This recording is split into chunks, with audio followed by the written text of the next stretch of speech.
오늘 우리가 함께 읽을 말씀 열왕기상 10장, 빌립보서 1장, 에스겔 40장, 시편 91편 말씀입니다. 자, 오늘 말씀으로 나눌 주제는 하나님 안에서입니다. 우리가 하나님 안에서 은혜와 복을 누릴 수 있다라는 겁니다. 이것 잊지 말고 우리가 힘써 이 하나님 안에 있어야 한다라는 겁니다. 자, 먼저 하나님 안에서 축복을 누릴 수 있는데, 우리가 방금 읽은 열왕기상 10장은 스바야 왕이 솔로몬의 명성을 듣고 찾아온 것, 또 솔로몬의 지혜와 부요함에 대하여 전하고 있습니다. 그 솔로몬 왕에게 어느 왕보다 뛰어난 지혜와 또 이를 통한 명성 그리고 부요함이 있었다라는 겁니다. 자, 열왕기상 10장 23절에서 25절 다시 한번 볼까요? 솔로몬 왕의 재산과 지혜가 세상의 그 어느 왕보다 큰지라 온 세상 사람들이 다 하나님께서 솔로몬의 마음에 주신 지혜를 들으며 그의 얼굴을 보기 원하여 그들이 각기 예물을 가지고 왔으니 곧 은그릇과 금그릇과 의복과 갑옷과 향품과 말과 노새라 해마다 그리 하였더라. 자, 여기서 하나님 안에서의 축복을 볼 수가 있습니다. 하나님의 약속을 붙들고 그 안에 거하면 그 약속을 통해 하나님께서 반드시 이루어 주시는 축복이 있다라는 겁니다.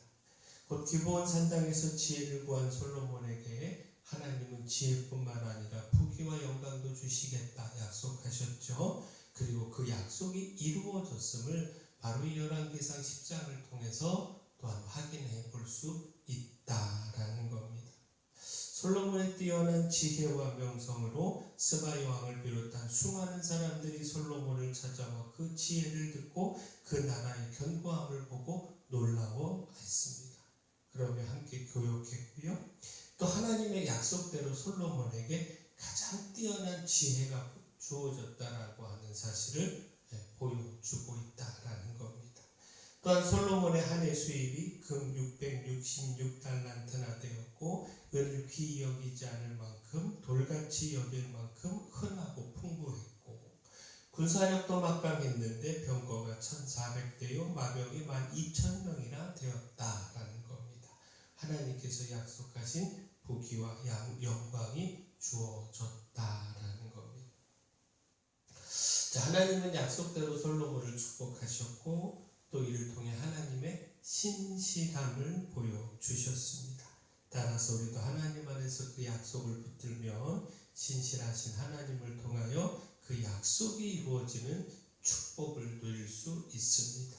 하나님은 그 약속 따라 반드시 우리를 축복하십니다. 우리가 이 축복 놓치지 않기를 소원합니다. 또한 하나님 안에서 우리가 기쁨을 누릴 수 있습니다. 빼앗길 수 없는 기쁨을 누릴 수 있습니다. 빌립보서 1장은요, 복음에 매여 복음으로 살아가고 기뻐한 바울을 보여주고 있습니다. 곧 바울은 복음에 힘쓰고 있는 빌립보 교인들로 인하여 기뻐하며 감사했고요. 심지어 자신이 고난 가운데 있었지만 그 고난이 복음이 전파되고 진전된 것으로 인하여 기뻐했습니다. 그 바울의 기쁨은요, 오직 주님께서 맡기신 복음에 있었다라는 겁니다. 따라서 또한 바울은 이렇게 고백했는데 빌립보서 1장 17절 18절 말씀 보면 그들은 나의 매일매일 괴로움을 더하게 할 줄로 생각하여 순수하지 못하게 다툼으로 그리스도를 전파하느니라. 그러면 무엇이냐? 거칠애로 하나 참으로 하나 무슨 방도로 하든지 전파되는 것은 그리스도니 이로써 나는 기뻐하고 또한 기뻐하리라. 자, 자신의 매임과 상관없이 그리스도가 전파되는 것으로 인하여 기뻐하고 또 기뻐한다라는 겁니다. 곧 바울의 경쟁자들이 바울을 시기하여 바울이 옥에 갇힌 것을 기회로 자신들의 이름을 드러내고 이 경쟁에서 이기겠다 이런 생각으로 복음을 전했습니다. 바울이 옥에 갇혀서 더 이상 복음을 전하지 못하니 이때에 자신들이 복음을 전하여 열매 맺고 바울보다 더 큰 이름을 나타낼 수 있다 이렇게 생각을 한 겁니다. 그런데 바울은 그것조차도 복음이 전파되는 것으로 인하여 기뻐했다라는 겁니다. 자, 이처럼 바울의 기쁨은 복음에 있었습니다. 그리고 복음에 기쁨이 있었다는 건 그 바울이 주 안에 있었다는 것이죠. 그리고 이 주 안에서 하나님 안에서 주시는 기쁨을 누릴 수 있었다라는 겁니다. 따라서 고난과 매임과 고통 중에서도 기뻐할 수 있었고 그 무엇에도 빼앗길 수 없는 그 기쁨, 빼앗기지 않는 기쁨 누리고 있었다라는 겁니다. 결국 무엇입니까? 바울의 이와 같은 기쁨을 보면서 우리의 기쁨은 무엇에 있는가 돌아봐야 하지 않겠습니까? 곧 하나님 밖에서 세상의 부귀와 영화로 기뻐할 것이 아니라 하나님 안에서 그 은혜로 또 그 주신 사명으로 기뻐해야 하지 않겠습니까? 우리도 바울처럼 복음으로 인하여 기뻐해야 하지 않느냐라는 겁니다. 또한 하나님 안에서 소망을 누릴 수 있습니다. 절대적 소망을 누릴 수 있습니다. 에스겔 40장은요, 바벨론에 의해 무너진 성전을 하나님께서 다시 세우실 것을 에스겔에게 환상을 통하여 보여주고 있는 말씀입니다. 하나님께서는요, 에스겔에게 그 본 것을 이스라엘 족속에게 전하라 명령하셨습니다. 구체적으로 측량하는 장대를 가진 사람이 성전구역의 담장, 바깥들, 그 문간 건물, 안뜰과 그 문간 건물, 또 제물 놓는 상과 제사장의 방 등 그 각각의 길이를 재어 그 크기를 보여주고 있는데, 이처럼 하나님은 성전 각 처소의 정확한 크기를 재어서 보여주심으로 성전 재건에 대한 비전을 구체적이고도 확실하게 보여주셨습니다. 자, 결국 무엇입니까? 포로 가운데 있는 이 백성들이요, 에스겔을 통해 전해 듣는 하나님의 새 성전의 비전을 통하여 소망을 갖기에 충분하지 않았겠느냐라는 겁니다. 그 죄로 인하여 심판하시고 성전까지 그 적들에 의하여 무너졌습니다. 그러나 하나님께서 다시 이 성전을 세우신다라는 겁니다.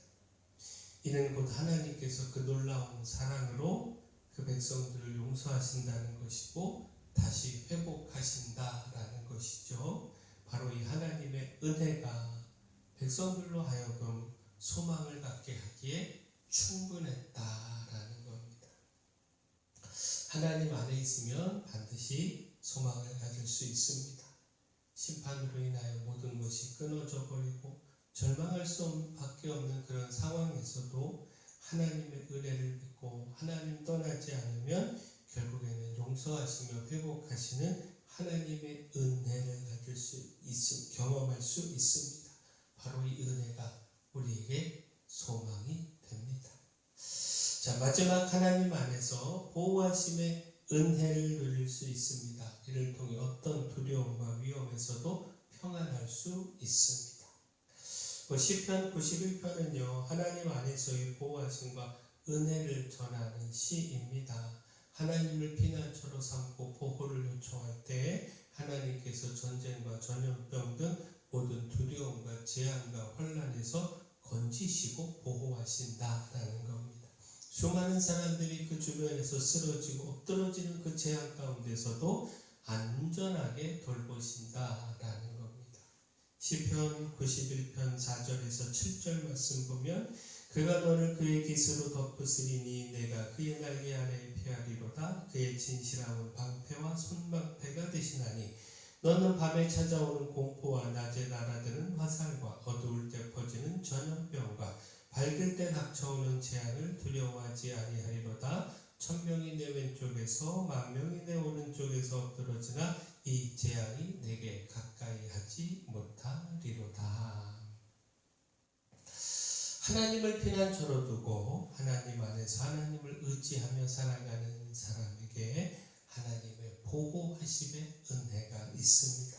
하나님의 강력한 손은 능히 그 안에 있는 백성들을 보호하십니다. 따라서 하나님 안에 거하며 하나님 떠나지 않아야 합니다. 절대적으로 하나님을 의지해야 합니다. 하나님 안에서 축복을 누릴 수 있습니다. 하나님 안에서 빼앗길 수 없는 기쁨과 절대적 소망을 누릴 수 있고 어떤 두려움과 위험에서도 평안할 수 있는 보호하심의 은혜를 누릴 수 있습니다. 따라서 우리가 하나님 안에 거하기를 소망합니다. 결코 하나님 떠나지 않는 우리 모두가 되기를 소원합니다. 사랑의 주 하나님, 신실하신 하나님의 약속을 붙들어 약속대로 입으시는 축복을 누리기를 소망합니다. 하나님의 기쁨이 있어 어떤 혼란과 고난 가운데서도 기쁨을 누리며 하나님을 통하여 소망의 삶을 살아가게 하여 주시고 또 하나님의 보호하심과 건지심의 은혜를 기억하며 어떤 혼란과 두려움도 이기게 하여 주시옵소서. 은혜의 주님, 교회 내 연약한 모든 분들 주님 강력한 손으로 안수하시고 치료하여 주시옵소서. 또 하나님, 저희 속교회에 주신 사명 기억하며 이 마을의 빛으로 소금으로 그 삶을 잘 감당할 수 있도록 힘도 능력도 더하여 주시고 수험생들 위하여 기도합니다. 최선을 다하는 만큼 좋은 결과도 있도록 하나님이 인도하여 주시옵소서. 모든 것 주님께 맡기옵고 예수님 이름으로 기도합니다.